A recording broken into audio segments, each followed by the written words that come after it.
মানে প্রচারের মূল কেন্দ্রে হচ্ছে কখনো পরিযায়ী উঠে আসছে, কখনো বিজেপির বঞ্চনা উঠে আসছে।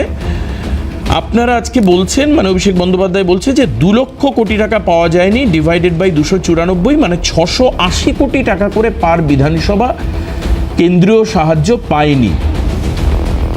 কৌশিকদা, এটা আমি তন্ময়দাকে দিয়ে যদি শুরু করতাম, উনি বলতেন যে চুরি করেছে দেদার।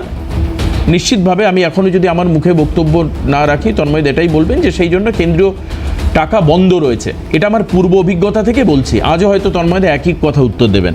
কিন্তু কৌশিকদা, মানে মানুষের কাছে ভোট নিতে গেলে এখন এই কেন্দ্রীয় প্রকল্পের টাকা, পাশাপাশি সরকারি সাহায্য, এগুলো কতটা ইম্পর্টেন্ট, আমি আপনার থেকে এটাও জানতে চাইবো যে আপনাদের আবার আরেকবার প্রতিনিধি দল নির্বাচন কমিশনে গেলেন, এর কারণটা কি?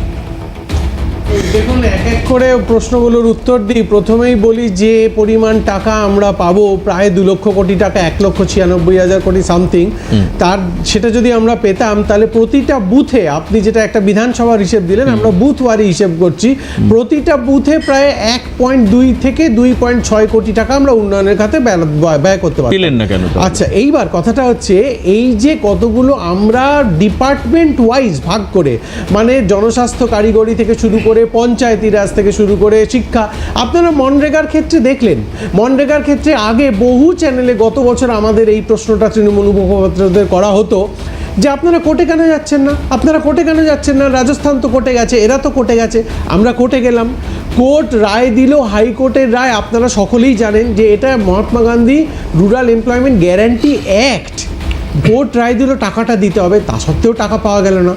আবাস যোজনাতেও ঠিক তাই, বললো নামের ডিসক্রিপেন্সি আছে, পরিবর্তিত তালিকা দেওয়া হলো, তারপরেও টাকা পাওয়া যাচ্ছে না।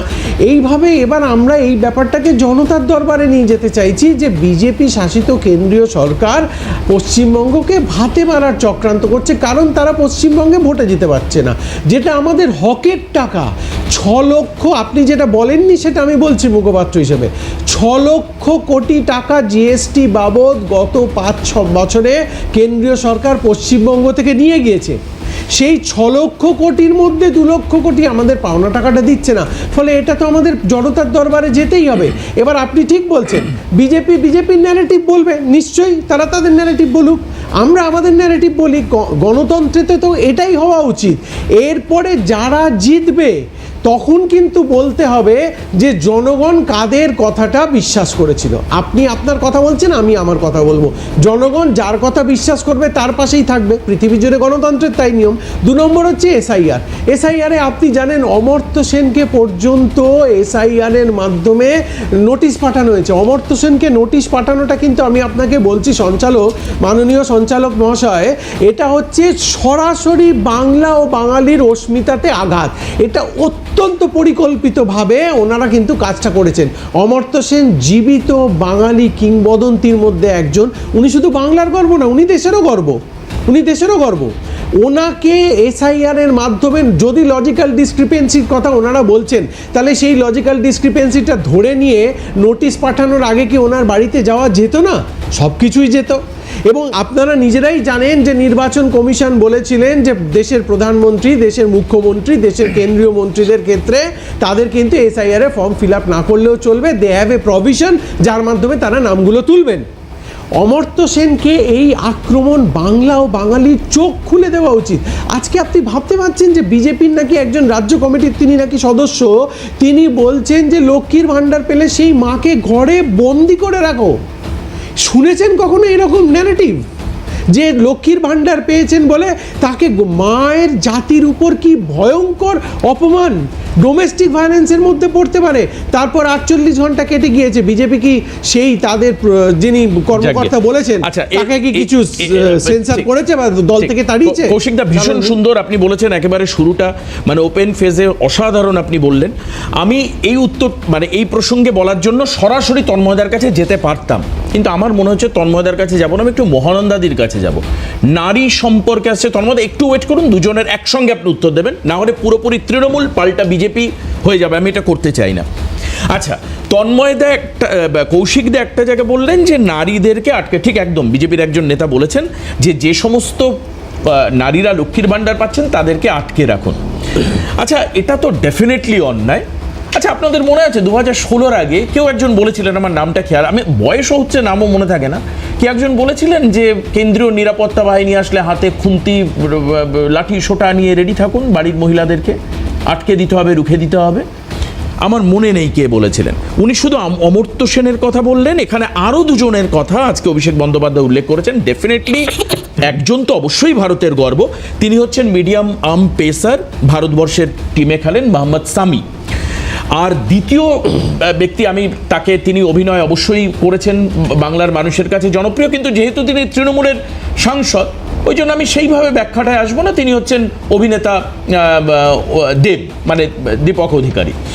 আমি মহানন্দাদির কাছে যাব, যে অভিযোগগুলো দিনের পর দিন, দেখুন একটা অভিযোগ দিনের পর দিন এবং তার উত্তর না করে আমরা 21 সাল থেকে নিচ্ছি।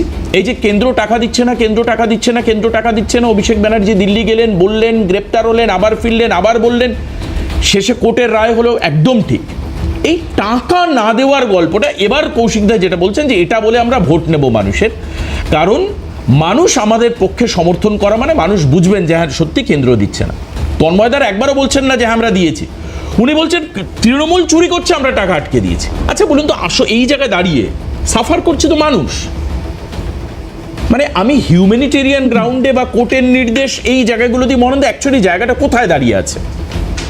প্রথমেই বলি যে মানরেগাটা কিন্তু দারিদ্র দূরীকরণ কর্মসূচি। স্বাধীনতার 78 বছর হয়ে গেল, তা সত্ত্বেও ভারতবর্ষের কোনো রাজনৈতিক দল দারিদ্র মুক্ত করতে পারেনি ভারতবর্ষকে। এই দায় সব রাজনৈতিক দলকে নিতে হবে। দ্বিতীয় কথা হচ্ছে যে এটা যেহেতু দারিদ্র দূরীকরণ কর্মসূচি, এর টাকা আটকানোটা অমানবিক বলে আমি মনে করি। এটা কোনোভাবে আটকানো যায় না। আমি বহুদিন ধরে এটা নিয়ে আলোচনা করছি বিভিন্ন চ্যানেলে। এটা নিয়ে দুর্নীতি যদি হয়ে থাকে, দুর্নীতি অত্যন্ত খারাপ দিক, একটা দেশকে পিছিয়ে দিচ্ছে। দুর্নীতি যদিও পৃথিবীর সভ্যতার প্রথম থেকে রয়েছে, কিন্তু দুর্নীতি যারা করছে তারা অন্যায় করছে, দেশের ক্ষতি করছে। কাজেই দুর্নীতি করলে তার জন্য বিচার ব্যবস্থা আছে, আমাদের অত্যন্ত দক্ষ বিচার ব্যবস্থা রয়েছে, সেখানে যেতে হবে। কিন্তু দরিদ্র মানুষের মানে ভাত অন্ন আটকে দিয়ে তাদের জীবিকাকে আটকে দেওয়া একেবারে অমানবিক, এ বিষয়ে কোনো সন্দেহ নেই। আর তুমি যেটা বললে মহিলাদের নিয়ে যেভাবে ভোটে ব্যবহার করা হচ্ছে, এটা আমি আবারও মনে করি এই 21st সেঞ্চুরিতে অত্যন্ত দুর্ভাগ্যজনক। কেন জানো? তার কারণ এখনো পর্যন্ত ভারতবর্ষের ডেটা বলছে ভারতবর্ষের মোর দ্যান 50% মহিলা তারা অপুষ্টিতে ভোগেন। কর্মনিযুক্তিতে মহিলারা পিছিয়ে আছেন, সাক্ষরতায় এখনো মহিলাদের হার পুরুষদের থেকে কম। আমরা কোনো দিকে লক্ষ্য রাখছি না, শুধুমাত্র ভোটের সময় তাদের অনুদান দিয়ে বা কিছু টাকা দিয়ে আমরা তাদের ভোটের ইউজ করছি রাদার, এবং সেটাকে বড় বড় কথা বলে বলা হচ্ছে। লক্ষ্মীর ভাণ্ডার নিশ্চয়ই একটা মহিলাদের ক্ষমতায়নের একটা দিক, কিন্তু শুধু এটাই যথেষ্ট নয়। মহিলারা যাতে শিক্ষায় এগিয়ে যায়, সক্ষমতায় এগিয়ে যায়, সব দিক থেকে এগিয়ে যেতে পারে, এটা প্রত্যেক রাজনৈতিক দলের দেখা উচিত। কিন্তু আমরা কি দেখছি? আসুন ঠিক মহানন্দাদি, আপনি ঠিক এই অংশটা নিয়ে একদম এই অংশটা নিয়ে আমি সুভাষিসদার কাছে আসি। তন্ময়দা আজকে একদম শেষ আমি জিজ্ঞেস করবো, সুভাষিসদা আপনারা দীর্ঘ 74 বছর স্বাধীনতার পর প্রায় দেশকে শাসন করেছেন, কম বেশি আমার যদি ভুল হয় আপনি ঠিক করে দেবেন। প্রায় ধরুন 68 বছরের মধ্যে 57 থেকে 60 বছর। আজকে যদি নারীরা শিক্ষায় পিছিয়ে থাকে সারা ভারতে, আজকে যদি পুষ্টিতে মানুষ পিছিয়ে থাকে, সার্বিকভাবে ভারতবর্ষের অনুন্নয়ন বা অনগ্রগতির জন্য কংগ্রেস কতটা কালেকটিভ রেসপন্সিবিলিটি নিতে পারে? আজকের দিনে দাঁড়িয়ে সরাসরি বিজেপিকে বা তৃণমূলের বিরুদ্ধে যদি আপনারা লড়তে আসেন, এই ইস্যুগুলো তো সামনে উঠে আসে না কখনো, কেন? ভারতবর্ষে যেদিন নরেন্দ্র মোদী এলেন, সেদিন মাথাপিছু মানুষের কর্জা ছিল, ঋণ ছিল 42,000 টাকা। আজকে নরেন্দ্র মোদী সরকারের সময় 5 লক্ষ টাকা করে প্রতি মানুষের মাথাপিছু ঋণ। ভারতবর্ষে যখন আমাদের সরকার 14 সালে ছাড়লো, ক্ষমতা থেকে সরে গেল, সেদিন ভারতবর্ষে 8 কোটি মানুষের দরিদ্র সীমার নিচে ছিল, 8 কোটি মানুষের। এটা এখন নরেন্দ্র মোদী সরকারের স্ট্যাটিস্টিক্স বলছে 20 কোটি মানুষ দারিদ্র সীমার নিচে, এবং যারা অর্ধাহারে থাকে, না খেতে পেয়ে ঘুমোতে যায়। মানে আপনি বলছেন কংগ্রেসের থেকেও পরিস্থিতি ভয়াবহ হয়েছে। ভয়াবহ হয়েছে। এখন ঘটনা হলো, একটা স্বাধীনতার পর একটা দেশকে পরিচালনা করা, দেশের উন্নয়ন করা, দেশের শিক্ষা, দেশের স্বাস্থ্য, সমস্ত কিছু করতে সময় লাগে। আর ভারতবর্ষের দারিদ্র্য মোচনের ক্ষেত্রে কংগ্রেসের ভূমিকা 100 দিনের কাজ যদি ধরা যায়, তাহলে ভারতবর্ষের ইকোনমিটা, মেইনলি গ্রামীণ ইকোনমিটা চালিত হয়েছে হলো 100 দিন কাজটা ডিক্লেয়ার হওয়ার পর। ভীষণভাবে এটা উপকৃত হয়েছে গ্রামের মানুষরা। এখন ঘটনা যেটা হয়েছে ভারতবর্ষে, নিশ্চিতভাবে আমরা অস্বীকার করি না, ভারতবর্ষে আমরা শাসন সবচাইতে বেশি করেছি। আমাদের শাসনকালে IIT থেকে আরম্ভ করে, এইমস থেকে আরম্ভ করে, DRDO থেকে আরম্ভ করে, ভারতবর্ষের প্রযুক্তিগত উন্নতি থেকে আরম্ভ করে, কৃষি বিপ্লব, সবুজ বিপ্লব, দুগ্ধ বিপ্লব, মানে হোয়াইট রেভলিউশন, সবই কংগ্রেস আমলে হয়েছে। ফলে নিশ্চিতভাবে সময় লাগে একটা দেশ গড়তে, যেহেতু আমাদের শাসনটা এককেন্দ্রিক শাসন নয়, মানে এটার মধ্যে ডেমোক্রেটিক্যালি ইলেক্টেড মাল্টি সিস্টেম আছে। এবং দ্বিতীয় কথা হলো, আমাদের দেশে ফেডারেল স্ট্রাকচারকে মান্যতা দিয়ে আমাদের দেশ চালাতে হয়। মমতা ব্যানার্জি এখানে কি বলছেন, কোথায় মোদি কি বলেছেন, কবে সেন্ট্রাল গভর্নমেন্টে কংগ্রেস থাকাকালীন, সেগুলোকে মান্যতা দিয়ে চলতে হয়েছে। ফলে শুধু কংগ্রেসের দোষ এটা দেখলে হবে না, কারণ হলো ফেডারেল স্ট্রাকচারে যারা রাজ্য চালায় তাদেরও কিছু দোষ ত্রুটি থাকে, বা তাদেরও কিছু ত্রুটি থাকে, সেগুলোকে সেন্ট্রাল গভর্নমেন্টকে মেনে নিয়েই চলতে হয়। আমি এবার একটা কথা বলি, সেটা হলো যেটা নিয়ে আলোচনা হচ্ছিল, 2-3টে ফেজ এসছে আলোচনা। সেটা হলো, একটা হলো SIR। আমাদের SIR নিয়ে আমাদের কোনো আপত্তি নেই, ইলেকশন কমিশন করতে পারে, কিন্তু ইলেকশন কমিশনের ভূমিকা নিয়ে আপত্তি এক। দ্বিতীয় কথা হলো, এটাই ডেমোক্রেটিক্যালি ইলেক্টেড গভর্নমেন্ট হলো পশ্চিমবাংলা, ডেমোক্রেটিক্যালি ইলেক্টেড, তার টাকা তুমি আটকে দিয়েছো। উত্তরপ্রদেশ কি কারণ? দুর্নীতি পশ্চিমবাংলায় ব্যাপক, 100 দিনের কাজের দুর্নীতি হয়েছে। কটা FIR হয়েছে, কজনকে জেল খাটছে পশ্চিমবাংলা, কজন জেল খেটেছে?